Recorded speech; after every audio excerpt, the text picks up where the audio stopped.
안녕하세요. 목요일 아침 묵상입니다. 오늘도 변함없이 위대한 사랑으로 지켜주시는 하나님을 바라보는 저 여러분들의 하루가 또 삶이 되기를 소망합니다. 우리가 이 나라 또 우리 대한민국에 살면서 우리가 지켜야 될 것이 있죠. 그것은 바로 법과 질서입니다. 법과 질서는 중요합니다. 사람마다 생각이 다르고 기준이 다르기 때문에 사회 질서를 유지하고 그리고 개인과 공동체 안전과 그리고 공정한 사회 실현을 위해서 아주 중요한 역할을 하기 때문에 사람들이 매우 중요하게 여기는 것이죠. 그리고 이 법과 질서는 서로를 신뢰하는 도구가 되고 또 서로 협력하게 만들어주는 그런 역할을 하기도 합니다.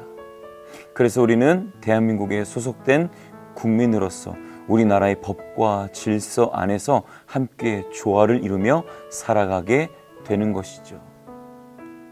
하나님께서도요, 이 성경 말씀을 통해 이 법과 질서를 알려주시고 우리가 또 그 안에 살아가게 하십니다. 그리스도인으로서 지켜야 될 법과 질서가 존재하는 것이죠. 자, 그런데 하나님은요, 이 법과 질서를 이 사랑의 관계 안에서 만들어 가십니다. 우리가 하나님을 사랑이라고 표현합니다. 하나님은 사랑으로 우리를 이끌어 주시고 그렇게 살도록 만들어 가십니다. 사랑으로 그 질서를 완성해 가시는 분이십니다. 오늘 본문에서도 사랑으로 질서를 완성해 가시는 그 하나님의 마음을 우리가 보게 됩니다. 슬로브 하색에는 이 아들은 없고 딸만 5이 있었습니다. 말라, 노아, 호글라, 밀가, 다르샤, 이렇게 5명이 있었는데요. 근데 이스라엘은 여성에게 이 재산을 상속해 주지 않았습니다. 모세가 12지파에게 땅을 나눠주는데 이들의 몫은 없었던 것이죠.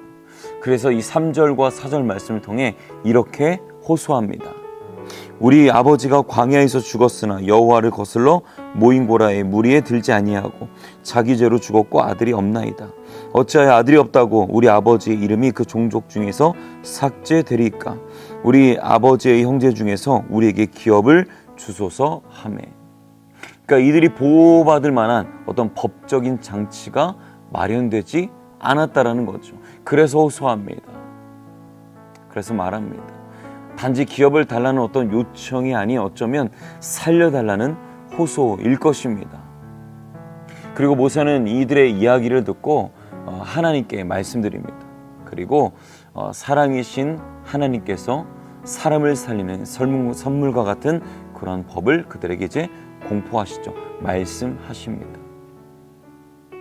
이 슬로브하 딸들의 말이 옳다고 하시면서 한 집안의 가장이 죽더라도 딸들에게도 그 땅을 나눠줘야 한다라고 말씀하십니다.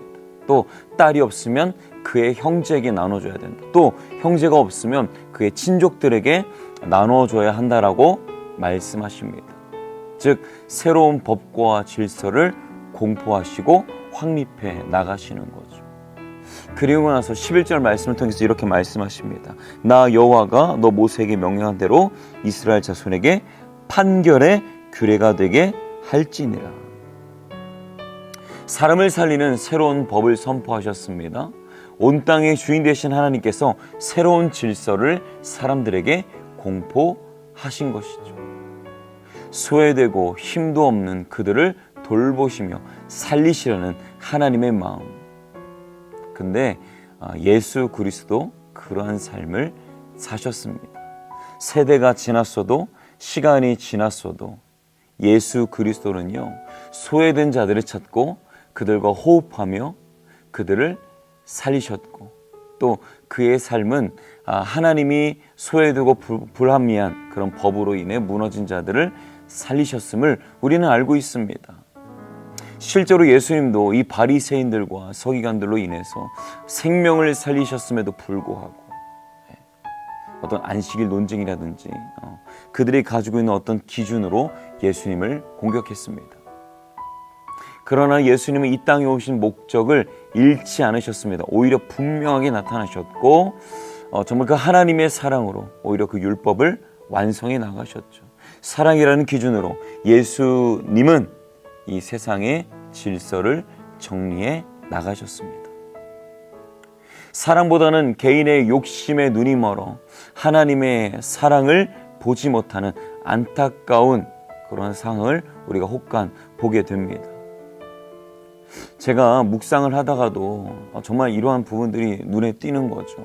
하나님께서 이 새로운 법과 질서를 영원한 규례로 삼으셨다.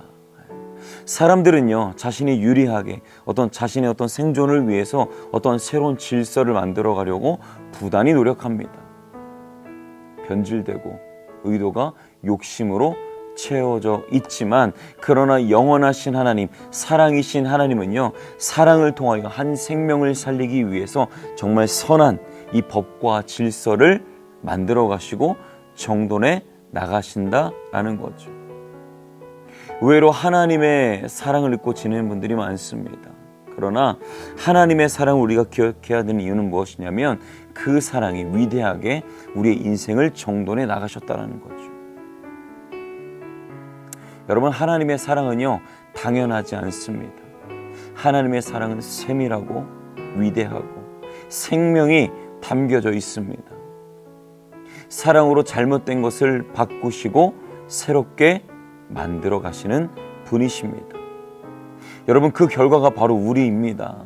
예수 그리스도 십자가의 사랑으로 새롭게 하시고 새로운 기준을 만드셔서 자격 없지만 우리를 하나님의 사랑을 통하여서 정말 영원한 생명으로 살아가게 하시는 거죠. 이것이 바로 새로운 삶의 질서라는 것이죠. 사랑으로 살리셨음을 기억하며 여러분의 존재를 더욱더 가치 있게 여기시는 저와 여러분들의 삶이 되기를 소망합니다. 여러분, 누구보다 여러분들의 가치는 남다릅니다. 하나님의 사랑으로 우리 인생이 정돈되었기 때문입니다. 하나님의 사랑 안에서 존중과 생명이 담겨져 있음을 기억하며 여러분들의 삶을 더욱더 가치 있게 세워나가시고, 또 특별히 여러분들의 어떤 문제가 있을 때에 온 땅의 주인 되신 주님 앞에 나아가시기를 소망합니다. 그분이 우리의 삶의 기준이고 질서이기 때문에 하나님 앞에 아뢰면 하나님께서 그 마음을 아시고 정말 필요하게 하나님의 질서 안에서 그 모든 문제를 해결해 나가실 것입니다. 그러니 여러분 무거운 짐을 여러분 혼자 지지 마시고 주님 앞에 나아가 그 모든 문제를 해결하시는 그 하나님의 사랑을 우리 모두가 경험하기를 소망합니다. 기도하겠습니다. 사랑의 주님, 오늘도 그 사랑으로 내 삶을 이끌어 주시옵소서. 문제 앞에 주님 씨름할 때에, 또 마음 아플 때에 하나님 앞에 나아가게 하시고, 특별히 사랑으로 그 모든 문제를 바르게 해결해 나가시는 주님을 날마다 경험하는 우리의 삶이 되게 하옵소서. 예수님의 이름으로 기도합니다. 아멘.